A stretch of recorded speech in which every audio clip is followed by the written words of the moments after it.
Yan.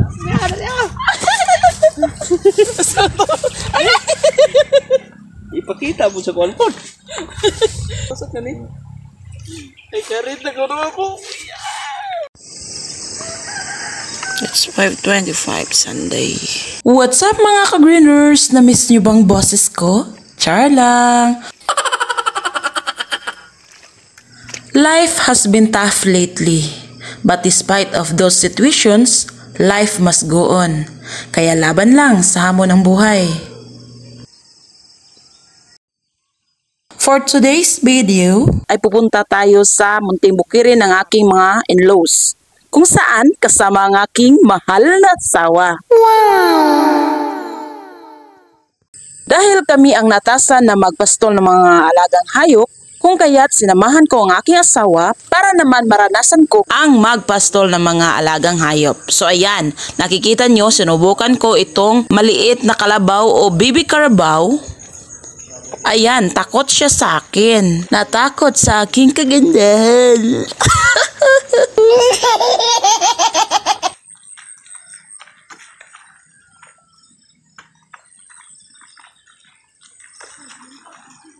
At dahil natapos na naming mailipat ang mga kalabaw, yung baby kalabaw at saka yung inahing kalabaw, dito na naman tayo sa mga baka. At makikita nyo mga ka-greeners, ayan yung paligid namin, may makikita kayo na ang mga area ay natapos ng maani. Samantalang may mga area din na hindi pa naani dahil hindi sila magkasabay nung maitanim. At ayan, ito ang barakong baka kung saan marami ang nabibighani sa kanyang kagandahan dahil sa ganda ng kanyang postura. Maski nga ako na hindi mahilig sa hayop ay nagugustuhan ko ang postura ng bakang ito dahil ang laki niya. At doon naman tayo sa kabilang area mga ka-greeners.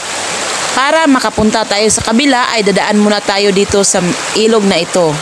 So, may ibabahagi ako sa inyo mga ka-greeners na nung kabataan namin, dito kami naliligo. Kahit may pasok ay nagkakating para lamang makapag-swimming. Ganon. Pero ang kinalabasan, ayun, may malaking sangang nakaabang. Dahil nga hindi kami nakapasok, nalaman ng aming mga magulang na nagkakating kami. Kaya ayun, kawawang sampot. Naalala nyo pa ba mga ka-greeners kung saan dito tayo nangunguha o nagbubunot ng mga damo para may maipakain tayo sa mga alagang baka? At tingnan nyo naman mga ka-greeners, makikita nyo ang lulusog ng mga butil ng mga palay.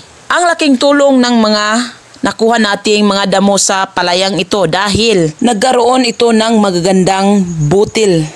So makikita nyo ang lulusog, diba? At ito ang sapa na ating dinaanan mga ka-greeners. Mababaw lamang siya. May mga portion din na malalim na siyang pinapaliguan ng mga alagang kalabaw. So doon pinapatuna yung mga alagang kalabaw.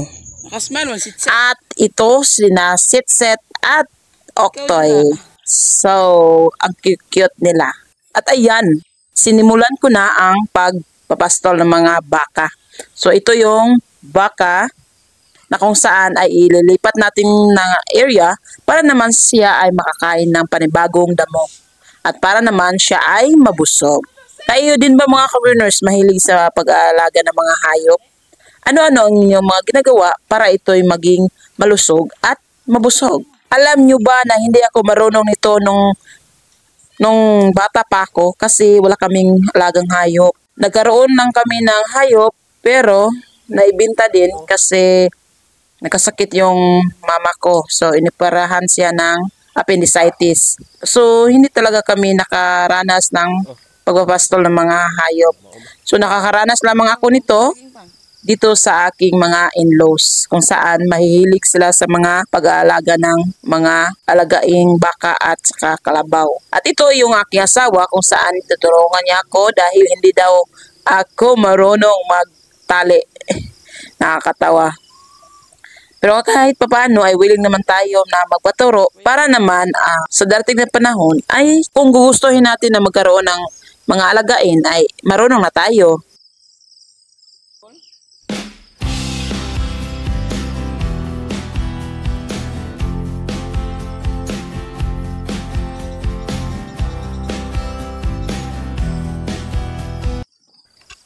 Ang sisipag talaga nila mga ka-greeners dahil may makikita tayo dito na nakatanim ng mga saging. Balang araw, kapag namumunga yan, I'm sure makakain din tayo. At itong si Set, ayan no, kahit na nagpapahinga yung kanyang mama, ayan, dumididi pa rin. So Set. So si Set ay isang babae. Tinatawag kong Set dahil ipinanganak siya sa buwan ng Setyembre. Samantalang si Oktoy ay isang lalaki at ipinanganak noong Oktobre. Set at Oktoy ang ipinangalan ko sa kanila, parang ako yung nagmamayari, ako yung nagbibigay ng pangalan. Okay naman yung mga in-laws ko sa kanilang mga pangalan. Para naman daw hindi makakalimutan kung kailan sila ipinanganak.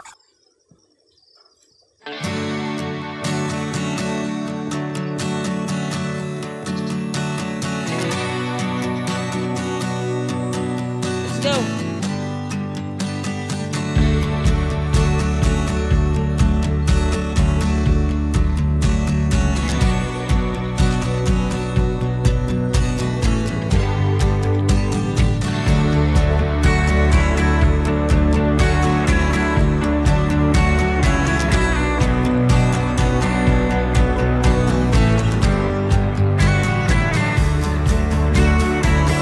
At sa oras na ito, napatingin kami sa malayo dahil nakikita namin na paparating aming anak na nagdadala ng panis na kanin para ipapakain sa mga alagang manok.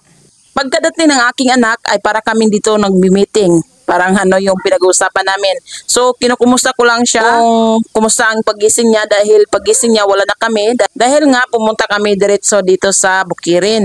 So minsan kasi mga ka-greeners, naghahanap yan ng mama at papa. Kahit 10 years old yan mga ka-greeners, hinahanap pa rin niya kami sa paggising niya. So ganun ka-sweet yung aming anak. At ito si Oktoy, yung bagong panganak na... Ay, hindi ko nga pala sa inyo na ipakita mga ka-greeners. Yung ipinanganak si Oktoy.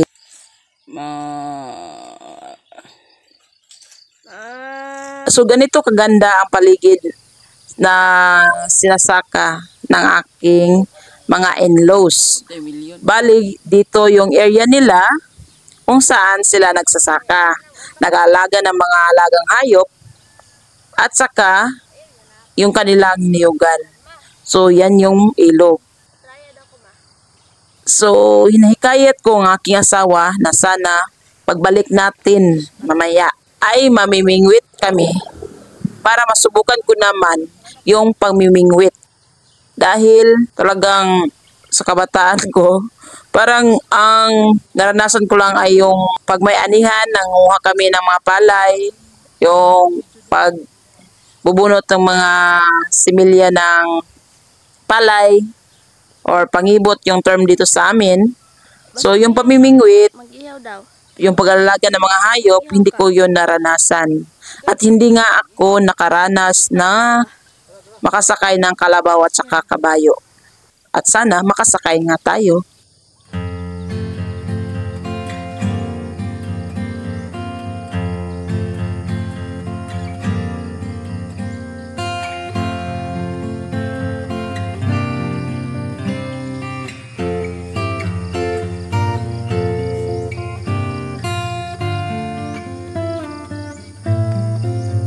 At ayan, pinapakain na namin ang mga alagang manok.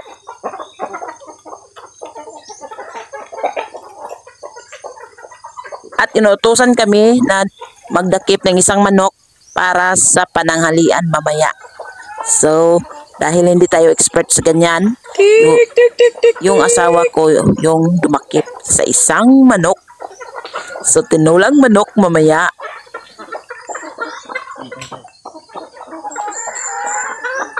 Dra.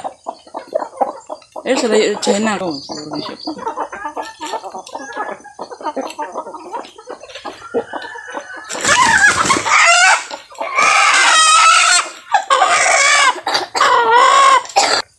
Ayan, ibato di yung magdra. Malikay po mo? Tara. Oo, mahal po naman. Ulang po.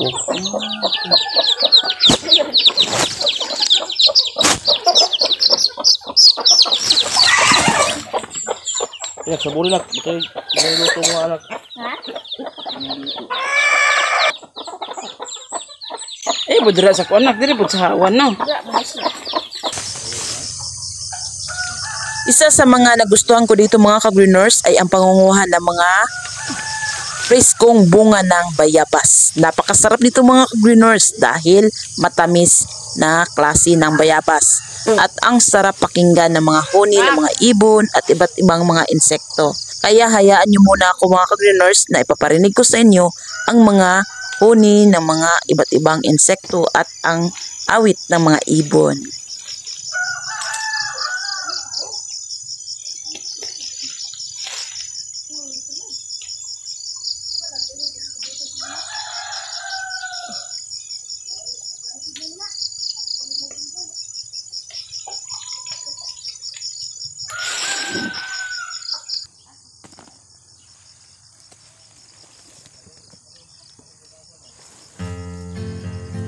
Ha?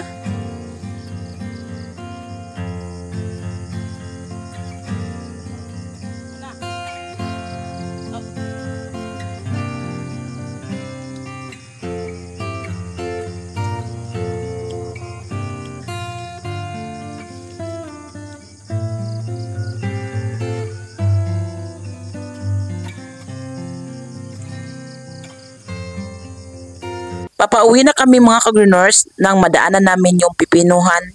So nakita namin na may bunga kaya tumikim din kami nito. So ready to eat na ito dahil wala itong spray. Dahil pa-clearing na ito kung kaya't safe na safe ito kainin kahit na walang hugas. So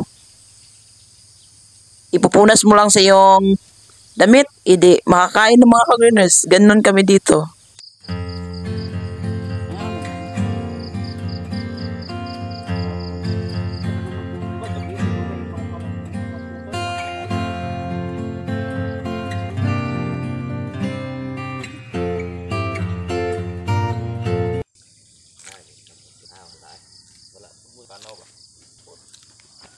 Ikaw ba?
Pagkadating ko ay kaagad ko ng kinatay at nilinisan ang manok na aming dala.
At ang asawa ko na ang naghihiwa. At syempre, ang magluluto nito ay ang aming expert na tagapagluto dahil masarap magluto si Mama S.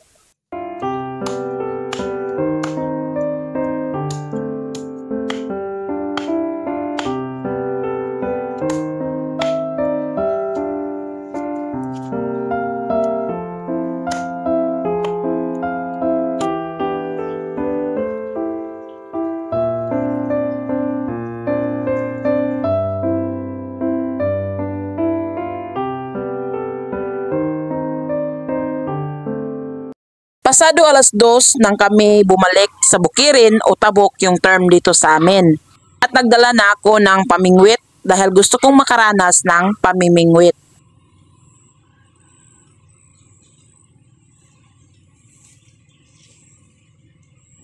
Pero sa di inaasahan ay bumuhos ang ulan. Buti na lang ay madala kaming mga payong. At may maliit na kubo si Lolo Mar, kapatid ng lolo ng aking asawa. Dito ako nagpapatili ng ulan habang ang asawa ko ay pinupuntahan ang mga alagang hayop. Medyo mahaba-haba ang bidyong ito mga ka-greeners. Sana ay hindi kayo mainip sa mga daldal ko. Pagpasensyahan nyo na mga ka-greeners dahil minsan lang tayo makapag-daldal. Ito na, medyo tumigil o humina ang ulan at sinimulan ko na ang paghahanap ng mga bulati para pamaing sa ating pingwit. Nagbabasakali tayo mga ka-greeners na may madala tayo pag-uwi o may makukuha tayo na isda sa pamimingwit.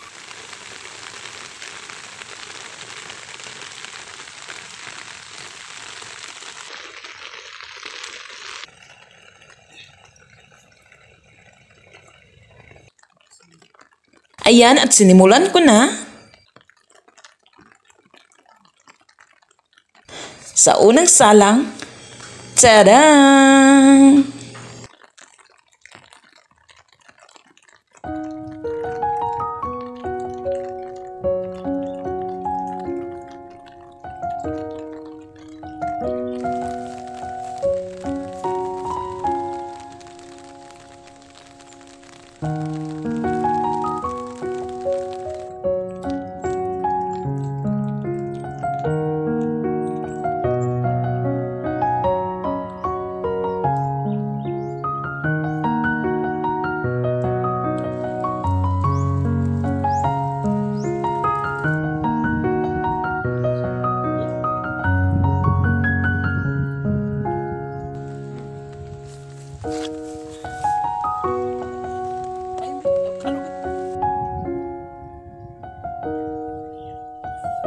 Tabok po na yung kwarto.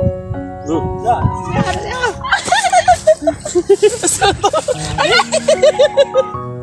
Tusok ka ni. Ay, karit na ko naman po.